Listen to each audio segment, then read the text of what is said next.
Цхинвале совершился республиканский фестиваль театрального искусства. Он проходил среди драм-кружков школ республики. Юные актеры должны были представить отрывки из произведений остинских драматургов. Фестиваль проходил в рамках государственной программы духовно-нравственного воспитания подрастающего поколения. Учащиеся Закорской школы вынесли на суд зрителей спектакль по произведению Костахи Тагурова «Сидзергес».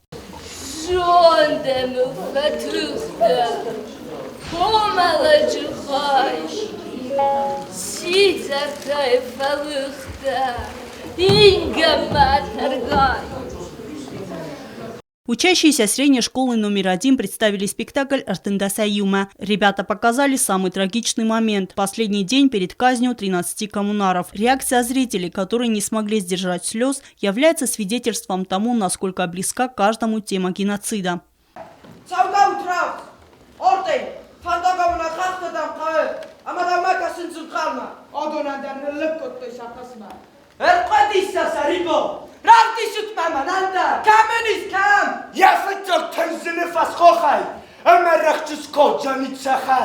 Основательно к фестивалю подготовилась и третья школа. В театральной студии был представлен спектакль «Саулапу» по произведению Асахмата Айларова. Игра юных актеров была настолько убедительна, что снискала шквал аплодисментов зрителей. Не менее содержательной по смыслу, занимательной по игре и подходу к выбранным произведениям были спектакли других участников фестиваля. Председатель жюри, заслуженная артистка Республики Южная Осетия Эйма Хасиева, отметила, что у юго-остинских актеров подрастает достойная смена.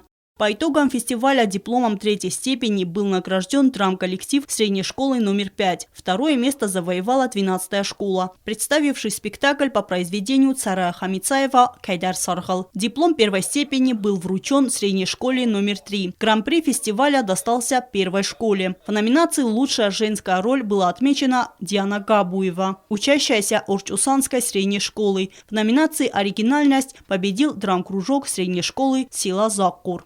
Эльвира Тибилова, Рауль Кочев, Оксана Таттаева. Информационный выпуск сегодня.